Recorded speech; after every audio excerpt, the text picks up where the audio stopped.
Well, when you spend a giant chunk of your life in broadcast, TV news, you learn a lot of things, you meet a lot of people, and a lot of names come and go because it's just such a sort of carousel industry where people fall into that business, they change cities. But still, I have found over the years that you are blessed to make some good connections that stick with you, and you meet good people that you want to keep up with. And when those things collide and they have interesting stories, well, then everything is good. And that's what we're going to talk about today on the Current Temp. Hi, everybody. I'm Joey Solopek. Welcome to the Current Temp, brought to you by Lexus of Memphis. We love Lexus, not just the product, but the people. And I think the people are even better than the product, and it's stellar. So thank you to Lexus for being a part of this. And thank you to the man to my right, your left, Tim Van Horn. I call him Van Storm. So does much of the Mid-South. The best weather name I think I've ever heard. Tim has a long and rich resume. There's no way to encapsulate it all. Years and years of broadcasts, from radio to TV, back to radio, doing radio now, also in the real estate game with eXp Realty. That's right, yeah. So, listen, I was just telling Tim that normally I've got a real structured situation here, and I've got some things I want to ask, but because of our history, this one's going to be a little bit more free form, and I think it might be entertaining. So stick with me. Here's where we're going to start, Tim. Okay. I remember the day, we may have talked about this way back. I remember the day, I didn't really know you, but you appeared at my car window in the National Weather Service parking lot. Back then, to become a meteorologist, this is pre this thing called the internet or cell phones. Mississippi State had a distance learning plan. They would send me VHS tapes because I'd already gotten a degree from University of Memphis, but I was going back to get all the other stuff. So I would study at home, and to take the exam, I had to go to the National Weather Service office, which is at the Agri Center. They would proctor it. So the Mississippi State would send them the blue books. They would proctor the exam. I would go there, take the exam, and that was how it was done. I'm leaving there one day after an exam, and I hear this knock on my car window. Do you remember this at all? I do. And I was like, Tim, and I kind of knew who you were just from the industry, and I knew you had been doing radio at FM 100. Yeah. And you were getting more involved in television, and you said, Joey. I said, yeah, Tim. And you said, hey, man, can I ask you a few questions? And I said, sure. And you said, basically, how do I get started on this road to school? Does that kind of ring a bell? That, much like your forecast, is very accurate. It's very accurate, yeah. It's like 1997, 80, 98-ish. Somewhere there. And I'm going to tell you something about me. Over the years, having spent so much time in the industry like you have, I was always happy to help somebody when they came and asked me. I didn't ever force it on them, but if somebody like when I was a photographer, I remember a guy named Sam Allman came up and wanted to be a photographer. Sam. And said, hey, how do I do this? And so I said, let me show you how to shoot. I always appreciated the effort, and around me in the industry, and you tell me if you have different opinion, there was always this, I can't help you because you might take my job. Did you ever experience that? Yes, I think it's a mixed bag, because I'm kind of like you. As I've gotten older, I've learned that there's enough pie for everybody. Just be secure in yourself and who you are. Do your best. There's enough pie. It's like real estate, it's weather, whatever in life. But yeah, I think so too, because those jobs, if we go back to the late 90s, Memphis was a much larger market share at that point. Right. So you had people that were having to take one job, maybe go to another job before even having an opportunity to get to this market. So what were we, maybe around 40 at one point? Close, yeah. It was a coveted spot for a lot of people. Many people spent several years to get here. I think you and I were both pretty fortunate that we were a little bit ahead of the curve, and maybe we just looked at that a little bit differently. But to your point, yes, I saw some people that were very protective and fearful. Well, I hope I came across as helpful. Oh, absolutely. Okay. Absolutely. Because that was my goal, and I always took the attitude of, listen, and this was a blessing. Were you at 24 at the time? I think I was. I was. That's one of several stations that has hired me and let me go. Yeah. Yes. That's a badge of honor. Yeah. I just remember thinking early on, I believe in a sovereign God. If God wants you to have my job or Sam Allman, I can't stop it. So why don't I just do my Christian duty to help a brother or sister, whoever needs that help? But anyway, so let's jump back into it. So you made the jump from FM 100, where you were, working all the time, into TV. How did that happen? Yeah, and it was a great opportunity because everything at that time was under one building. I think it might have been Ellis Broadcasting at the time because Scripps had sold. It's been under different names. Beside the point. But at one time, AM, FM, and television were all in the same building at 1960 Union Avenue. And one day I just went downstairs to the weather office and said, hey, I want to do something different. I want to grow. You're in the building. How do I learn from you guys? And they told me about the internship and more about Mississippi State. So the spark kind of came from there. And when you and I had first crossed paths, it was kind of, okay, well, I've got an idea. I've got the outline. Now help me color inside the lines and figure out what this is all about and what I need to do. Right. And this was, it's like 90, it had to be around 97 or 98. I think, yeah. Well, that's a great point you bring up, because I have learned in my life, I often need somebody just to tell me what the parameters are. Yeah. What does the universe look like that I need to go? If I have no knowledge of it, just give me some idea of what I'm dealing with. And what I appreciate about what you did, and I've seen this from a few people, Henry Rothenberg is a great example of this. Just get after it. Just, that I have always felt like that should be rewarded. And I've got 3 P's I used to tell people in TV news. They would say, what do I do? How do I make it? And I would say, I got 3 P's. These are a Joy original. You want to be polite, you want to be persistent, and you want to be patient. Now at this point, I would probably have made it 4 P's and said, first you got to pray about it. Sure. But pray about it, but then be polite, persistent, and patient. And that's who usually gets rewarded. And I saw that happen to you over the years. So you spend time, you're on television, we're back working that battle. I have never asked this next question before, and I want you to be careful how you answer it. When we were in the trenches, you guys are going wall to wall, we're going wall to wall. Did you ever feel a competitive mindset? I think there had to be. I mean, it's built in, and I'm just kind of pulling the curtain back for everybody. Sure. This is a rare opportunity for me to talk to a fellow Met from another station. Sure. We are competing for eyeballs, yeah. And each team is different. Each personality is different.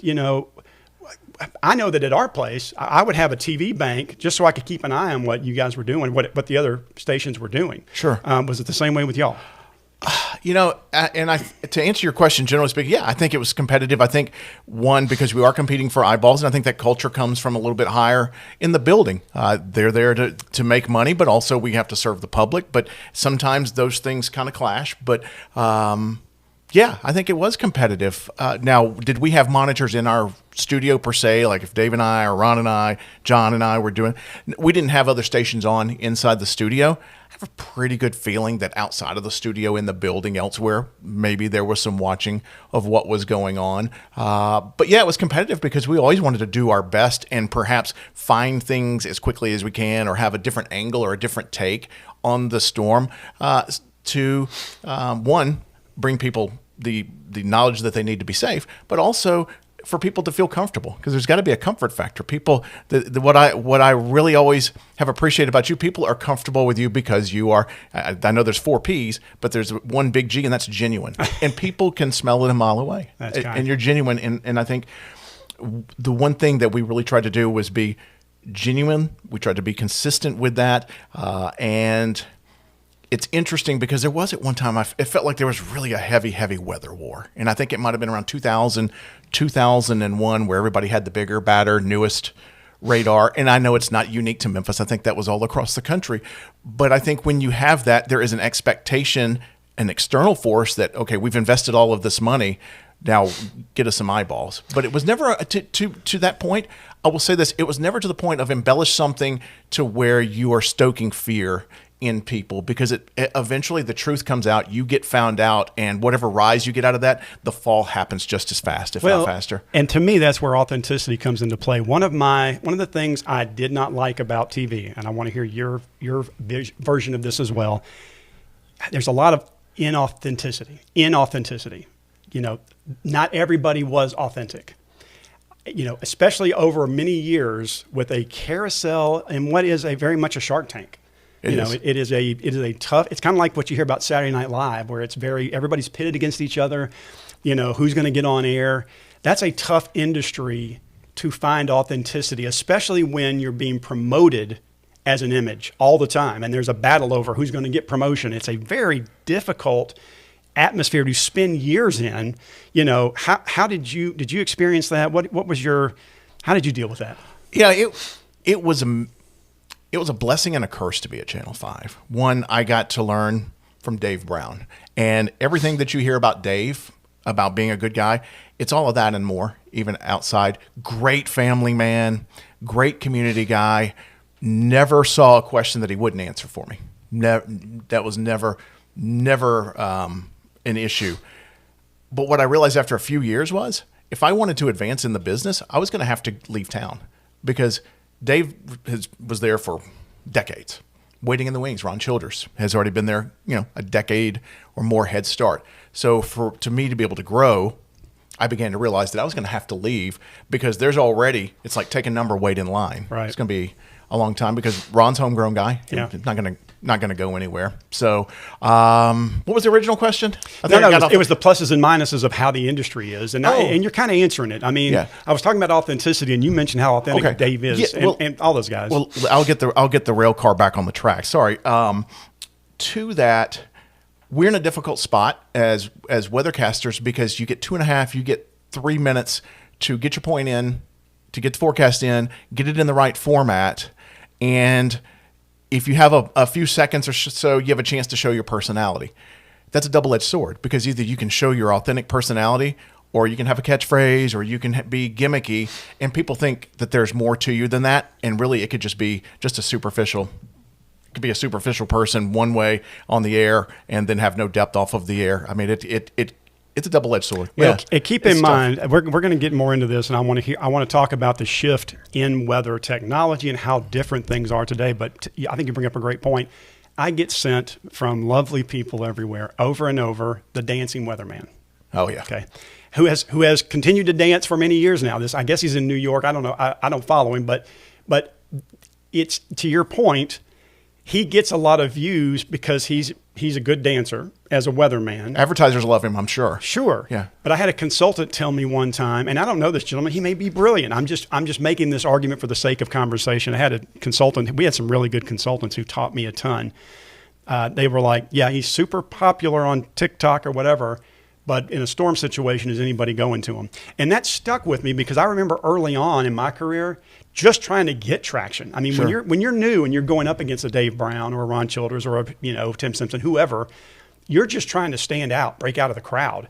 And like I remember back in the day, Brian Teglin, who was one of the guys I kind of worked under, had the weather bag. I loved him. Had the weather bag, yeah. and people remembered that and were drawn to it. So it's such a fine line to walk about being authentic. And again, I'm bringing that full circle. That's one of the reasons I wanted you to be here. That's one of the reasons I think we've stayed in touch. You've impressed me for years. But what would you say to folks about how much things have changed in a weather center? Because probably about the time you started, it was like when I did, it was a teletype machine.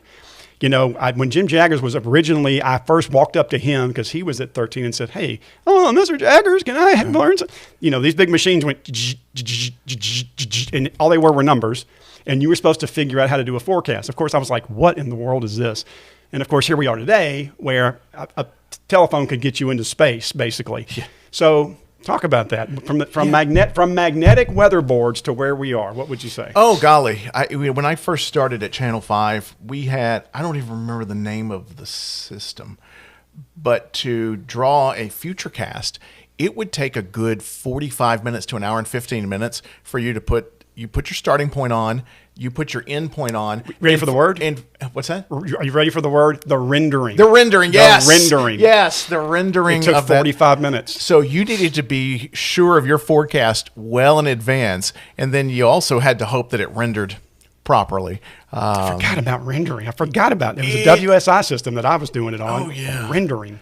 Yeah, I mean, and then to start having some of the weather bug data come in, the real-time data come in, we didn't have that at first, and then just to have the technology continue to come in, things changed rapidly. They really changed rapidly. We had a good relationship with Barron Weather Services out of Huntsville, Alabama. Yeah. We would beta test a lot of their products and put those on the air first, which was great, but sometimes, Buggy? Maybe not so much. Maybe a little buggy, but over time, their products continue to get better and better. And of course, I know I don't want to get too into the weeds, but obviously WSI, a lot of folks use that company too, and which is now I think IBM.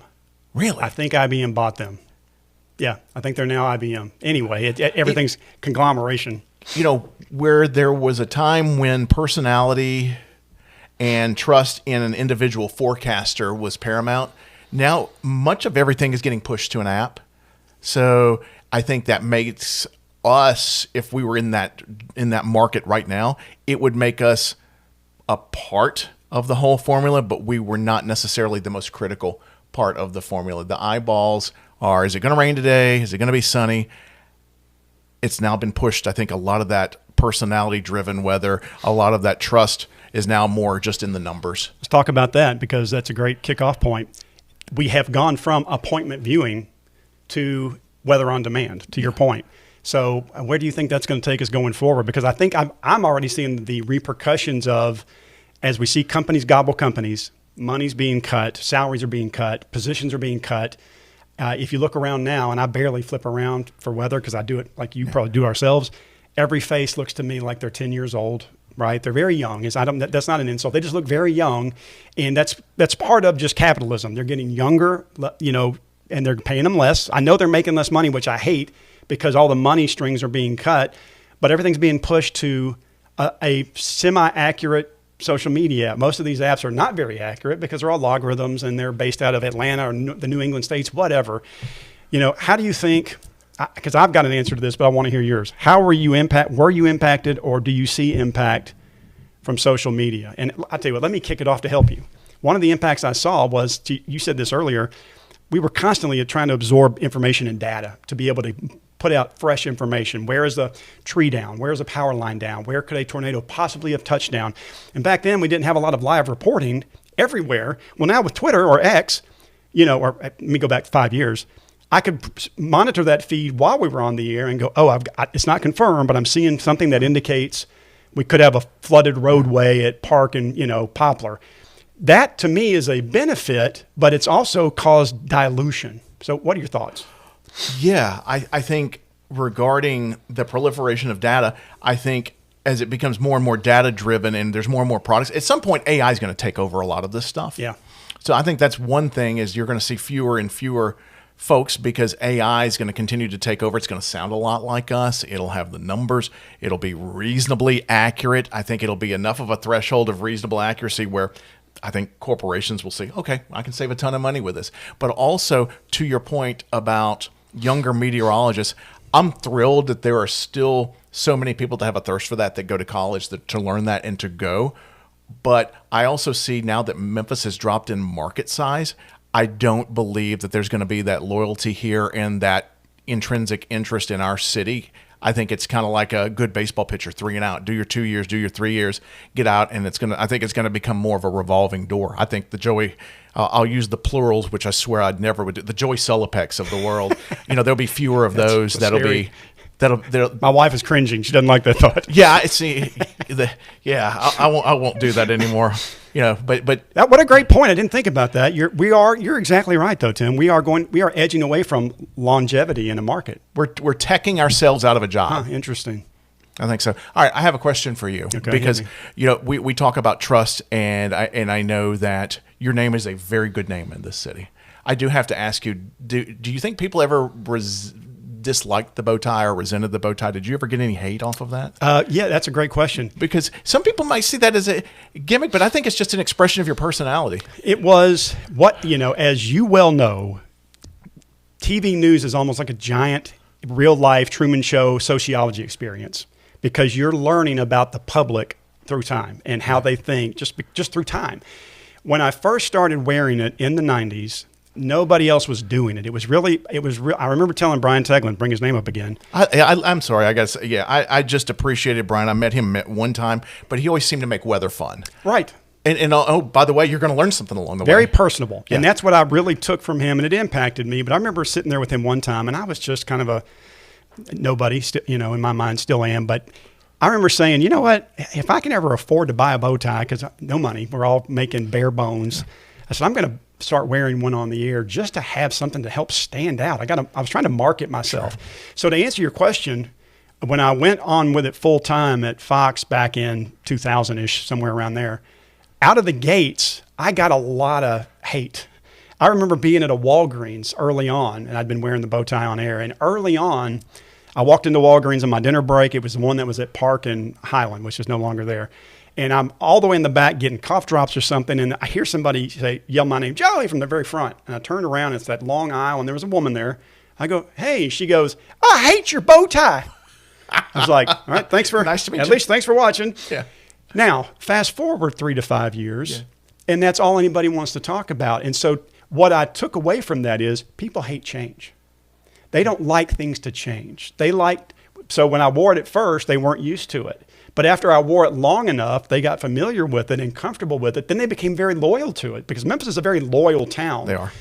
And so now the loyalty, I mean, there's people who don't even know my real name. They still just call me Bowtie. I mean, to this day. And I loved it. I still wear them. I don't know if I ever told you this. The reason I eventually had to take it off, we had management changes, ownership changes, and people ask me this all the time. Why did you stop wearing it back when you were moved back to nights? They came to me one day, and the new ownership group, and said, we've talked to the consultants. We need you to take off your bow tie. And I was like, what? Why? It's actually something that a little different. It's what I like. And so I just kind of put it on the side. 2-3 weeks later, hey, seriously, we need you. They did it enough times. I finally went, they're signing my paycheck. I better listen to this. And I finally said, what is the deal? And they said to me, our research shows the bow tie is more popular than you are. And I said, what does that mean? And they said, they're more focused on what you're wearing than what you're saying. That was their takeaway. So because they were in control, I said, all right. I said, I don't think those things are actually mutually exclusive. I think we could blend those together. But I just did what they said, started wearing. And here's the crazy. Stunning. You want to hear the craziest part? Our severe weather coverage went up after that. Severe weather coverage numbers actually climbed. Are the two combined? I don't know. If I were to go back on air today with a bow tie, I would hope people would watch. But at that time, that's what the research showed. And I just kind of went along with what they said. And I said, you're the boss. We'll do what you want.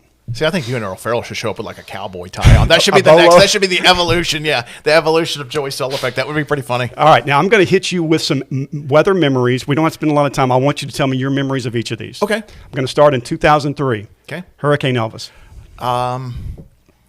Move the satellite dish on my house.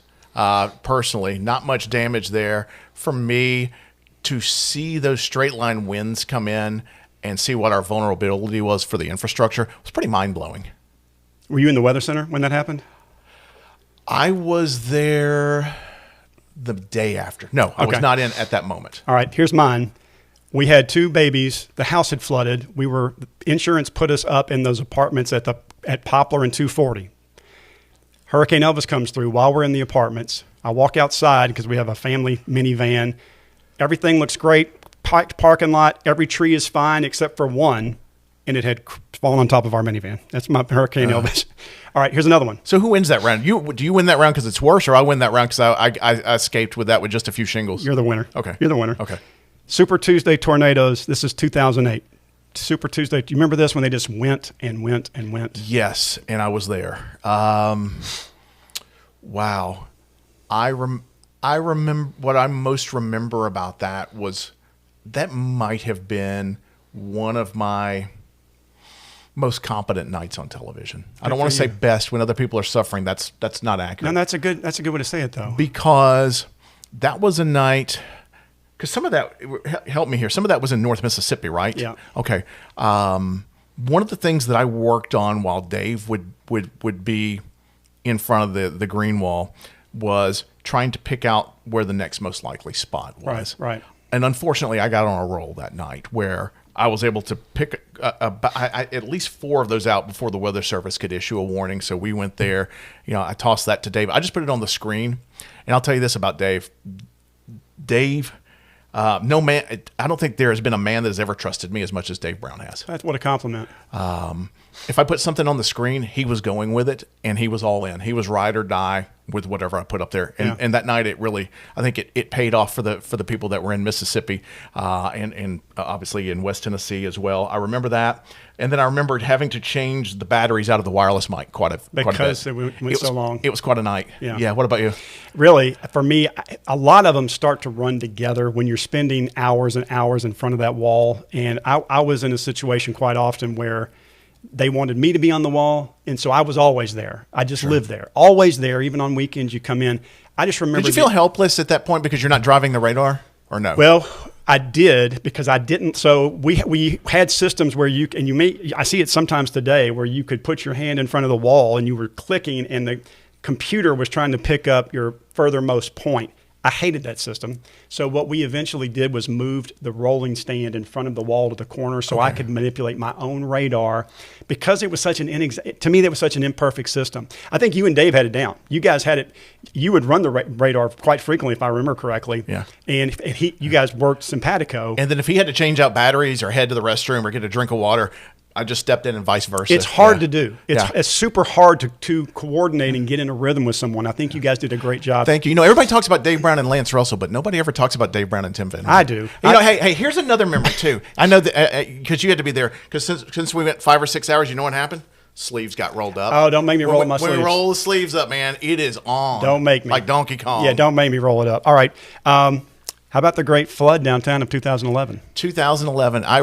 The one thing, I don't have many memories of that, but what I do remember is Al Roker standing right there at the foot of Beale Street, as if as if Noah was going to be popping out of the boat sometime soon. It's like, no, dude, yeah. But I do remember that because it did impact some people over on Mud Island and the folks downtown. But that was really my only memory. I remember, because if you don't remember, if you want to look online and search it, that 2011 flood, the Mississippi River just was really raised up here more than it has in a long, long time. And what the biggest impact I remember was, the minor rivers, the Wolf Rivers, we had a lot of issues there.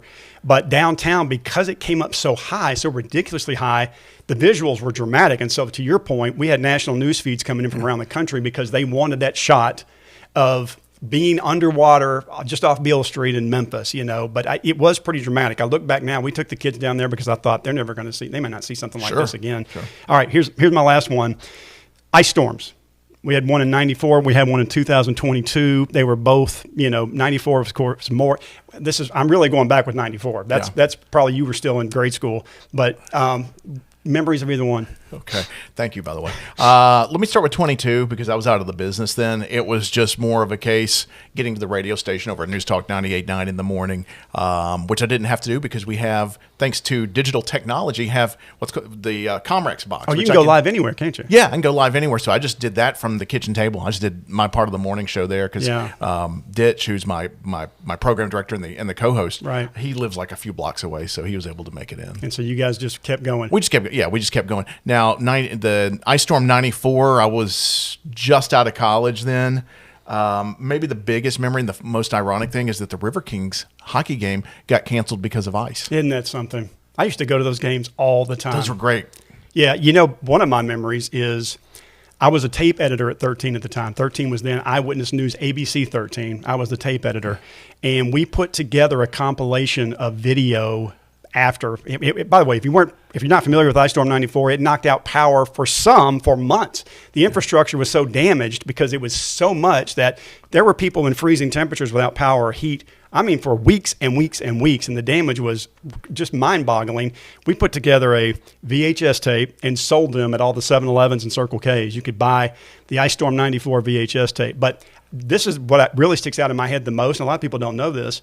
The park, Midtown Park. Audubon? Overton Park. I was having a vapor lock in my brain. Overton Park, which is one of the largest parks in the country, much like Shelby Farms, had a beautiful drive-through. You could drive through Overton Park in the woods or walk the roads. So many trees came down during Ice Storm 94. That's why it's now permanently sealed. And they didn't even try to clean it up. They just put giant concrete barriers so you can still kind of get through there. But they decided because of Ice Storm 94, we're not going to walk through there anymore. Anyway, just a weird side note. It's our walk-through disaster. That's exactly right. All right. You mentioned this before, and we're going to wrap this up in just a second. I could talk to you for hours. Talk about, we mentioned the changing face of TV weather and authenticity, which I think I value, you value, and I know the people value. How do you marry in your mind personality and credibility going forward? Because I still have to think. You said something I just had not spent a lot of time on. You're exactly right.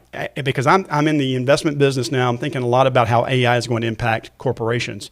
It is going to rewrite the book on forecasting because it will get good enough to be able to put out credible forecasts, and likely with a handsome or a beautiful talking head with a pleasant voice that's auto-generated.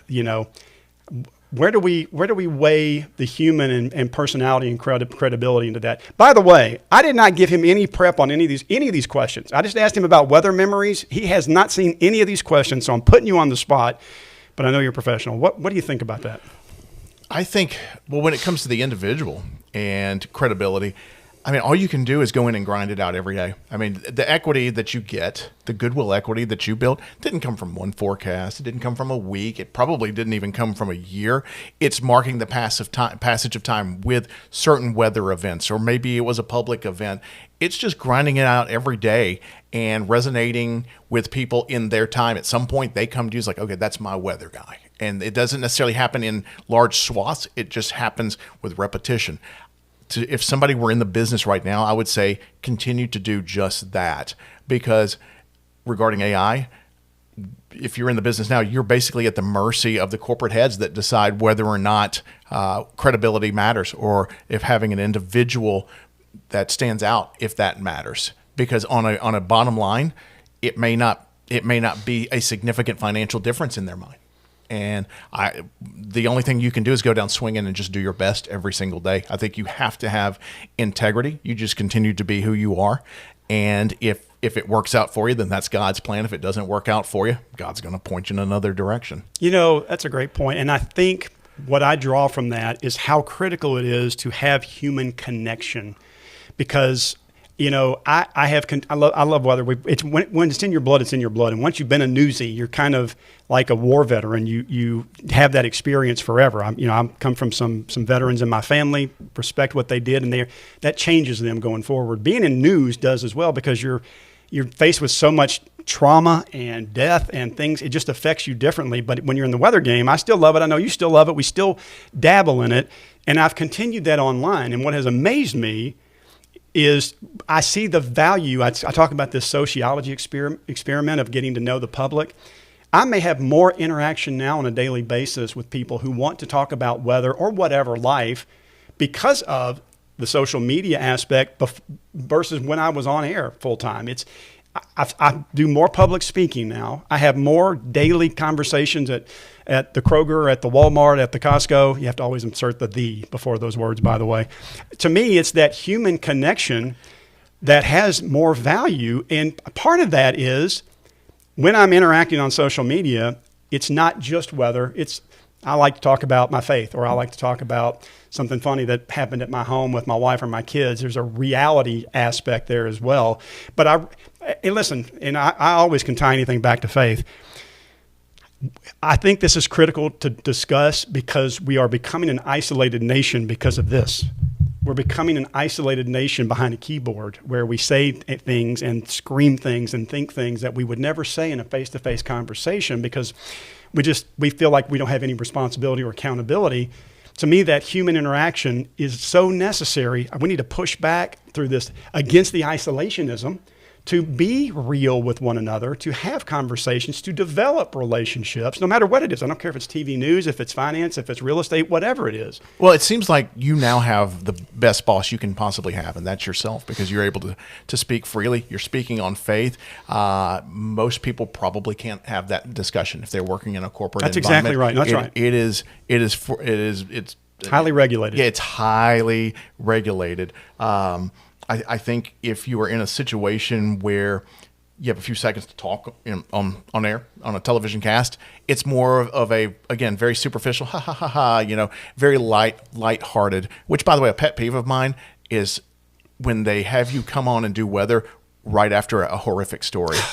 And they found the severed head by the lake. Oh, but on a lighter note, hey, Speaking Tim's of got a severed Sunday heads, morning- yeah. Speaking of severed heads, Tim.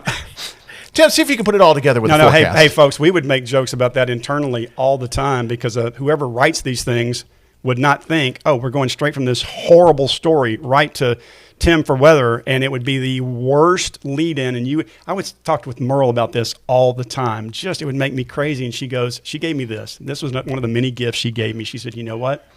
The public trusts you to turn the corner. They're trusting you to take them around that corner. And I thought, you know what? It's a ministry. It's a service industry. She's right. I don't have any choice. Let me help guide them away from this horrible story and into the forecast. It's not easy either, Joey, because you would have about 20 seconds to do that. Right. If 20 seconds to turn that corner and then get on with the business of weather and let people turn the page on what they may have heard that maybe wasn't so pleasant. I'm about to have an idea here. Lisa and I were contemplating the next time we have severe weather coverage. We've been testing it out with a little home set here, doing some weather coverage from here, because we can get good radar. We can do things. I need to coordinate. You can let me know what you think out there in the public. I need to coordinate team coverage, and maybe Tim Van Storm and I will someday come in here and do some weather coverage. I did not ask him if he's even interested. I'm just rolling right over Tim right now. No, I'm not really interested, Joey. Sorry. What would you say?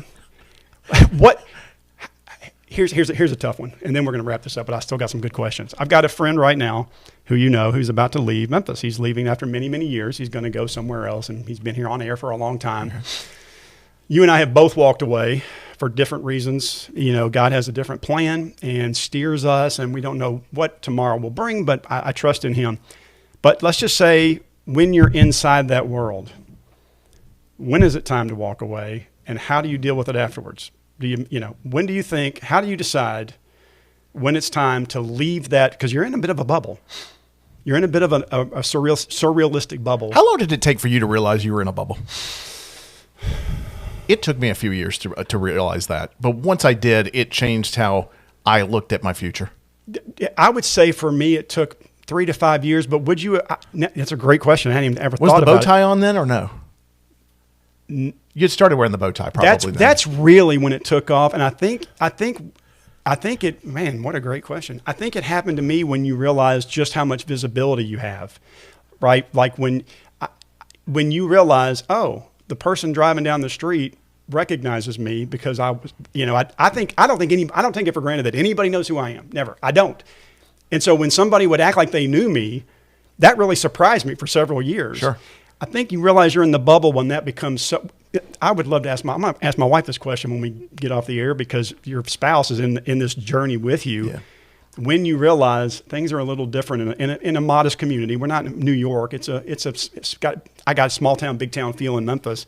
I think it's tied to when you start realizing, okay, I'm giving you a long answer, and then I want to hear what you have to say. Did you ever feel pressure in the business, and then once you're out of the business, you look back, it's like, it really shouldn't have been that much pressure. I'm so much more at ease with pressure now. What really is pressure and what's not? Because I started out at relatively young, you don't realize, hey, it's just television. Yeah.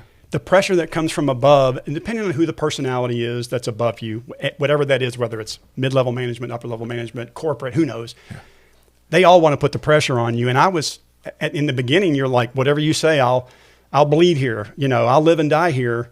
Man, you really have to get some years on you to go, wait a minute, let me put things in perspective. I've got a family I love. To me, one of the reasons I'm more relaxed now, and people say all the time, you seem so relaxed now. And I'll go, well, it's because I don't have to live at a TV station. Why don't you want to go back on? Well, because I don't have to live at a TV station. Plus, I can do it when I like. Plus, I can talk about my faith or whatever I want to. Like you said, everything's changed, the dynamics changed. But you are in a bubble. And people have a surreal view of you. Half the people are like, I wonder what he's really like. People around me would get that question a lot. But what's he really? Because they all want to hear something salacious or I know he seems nice on TV, but he's really a jerk. Everybody kind of wants that. That's why Page Six is so popular and all these gossip magazines. Everybody wants to know, what's he really like? Give me the dirt. When you kind of start getting into that phase, you realize I'm in a weird bubble here. I'm a normal guy who takes out the garbage and has to clean toilets and cut my grass. And, I've got people like, this is a crazy point. My first 3 or 4 years on air, we had a kid come in to the studio. He was a college kid working a camera. He goes, and he was mad. I go, hey, what's the matter? Man, I had to take up for you. And I go, take up for me? What do you mean? He goes, I was at this bar on, there was a nightclub on Poplar across from Overton Park. I forget the name of it. They had live bands, and it was a local band. And I go, okay. And he goes, and the guy up there, they were doing original music. And he goes, and he's singing a song, Joey Solopek Must Die. And I was flabbergasted. I was, at the time, much more thin-skinned. I don't know if you know this. I've been through a lot the last few years. I was very thin-skinned then. And I remember being like, what? What in the world? And then over years, I realized I'm in a bubble. People don't see you as a real person when you're constantly on air. Right? You're somebody to make a joke about. And who knew that Matchbox 20 would go on to bigger and better who things? Knew? No, I don't know. Who knows? Did you ever find out who the band was? Amy Grant, Christian singer Amy Grant. No, I don't know. I don't know who it was. Vince Gill put her up to it. Vince Gill and Amy Grant singing about. No, I don't know who it was. But I remember then going, because at first I was like, panic attack. Let me go convince this guy that I'm a nice guy. But then you have to finally grow into it and go, they don't see you as a real person. They see you as a caricature. And that's a weird way to live. Did you ever run into any of that? Paragould to Pontotoc, Cersei to Selmer. I'd get that quoted back. Yeah. Yeah, I would. Not to the extent that you did, because, I mean, obviously you were doing weeknights. I was more of a weekend and then a morning fill-in. So maybe not to the magnitude, but yeah, I would get that for sure. It just happens. And I still get it to this day. It was about a month ago. I'm waiting in line at I don't know if I was at the grocery store or Walgreens or wherever. And somebody, you know how people will try to show their friends that they know who you are? Yeah. Show me who you are without telling me who you are. And so I get this tap on my shoulder. It's like, I've been watching you for 15 years and you guys never get it right. Have you ever gotten that? Probably not, because you were good at your job. No. No. Please go ahead. Yes, I got that, but go ahead. So here's my answer. I just turned around and just smiled. And I said, well, I'm not sure what's worse. The fact that I've been wrong for so long, or the fact that you still believe me anyway. And you're still watching. Yeah. And you're still watching. Now, that's another funny thing is I remember one night in particular, I did not break in. It was some storm action, and that's another thing we would battle on. Oh, they're breaking in, but we're not. You know, it goes back and forth. Management has a say-so. Oh, and who stayed on the longest? Yeah. But on this particular night, Dave had broken in, and I didn't. Dave had cut in. But whatever. I don't care. I'm doing my thing. Sure. The next day, I get a phone call. I remember this clearly. I was in the weather center, and this guy, this is back when I still allowed them to put phone calls through to me. I ended that very quickly. This guy is wearing me out, cursing a blue streak. And I said, sir, can I ask what the problem is? His problem was that I had cut in the night before. And I said, sir, this is Joey Solopek. You've got the wrong station and the wrong guy. I didn't cut in. I believe you're talking about blah, blah, blah. Oh, my bad. Click. That happened all the time. And I mean, people will come up to me today and go, I watch you every morning. How many years ago was I on Good Morning Memphis? How many years ago was that? 10, 20, 15? I was not on that morning show for 15. It's been at least 15 years. I watch you I love y'all in the morning. I watch you every morning. Dave told me, once you're family, you're always family to the viewers. And listen, I love that about Memphis. It's one of the reasons why we didn't leave. It's one of the reasons I love this city. They're loyal. They are friendly. You know, I don't care what the national news tries to put out there. There are great people here who are like family members, like you said. There's value to that. I get chills almost just saying it. Yeah, I mean, it is a big town. Yeah. It truly is. All right. I have taken up too much of your time. You sort of started this a minute ago. Final thoughts, what you would say if there's anybody out there who's a next-gen journalist, meteorologist, somebody who's considering the broadcast industry, pro or con? It might be. What would you say to them? Be as educated as you can on the technology. Know where it's going. Maybe even if you can be a part of where it's going, get into the science, understand that. But always be yourself, because there's only one you.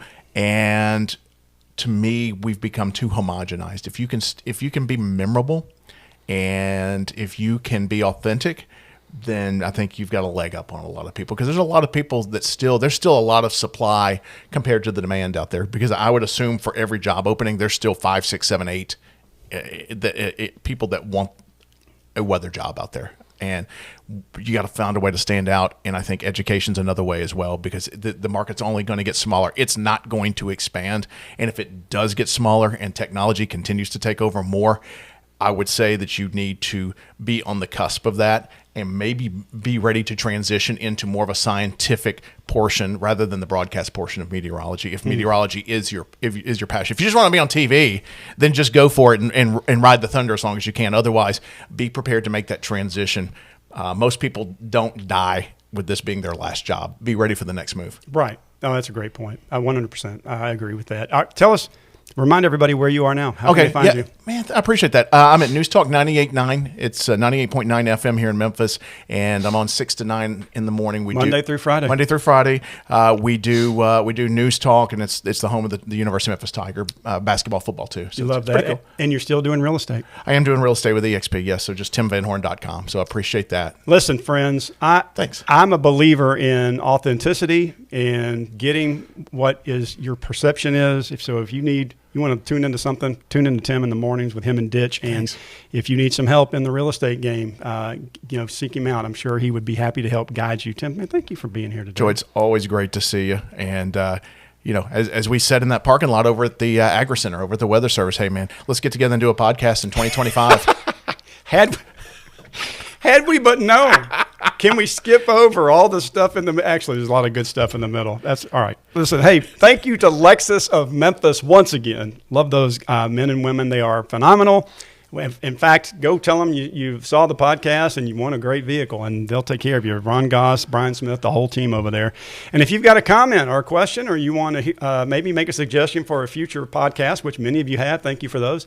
You can get me several ways, and the team here. Email us at thecurrenttemp@gmail.com. And we want you to subscribe on YouTube. That's The Current Temp at YouTube. Just hit the subscribe button, or watch on my Facebook page, or you can listen on Spotify. Tim Van Storm, thank you for being here. Thank you. I don't know who gave me that nickname, but it wasn't me, because if you give yourself a nickname, that's kind of lame. Listen, and it's still to this day the best one in the industry. I appreciate you being here, buddy. Thanks, Joey. All right.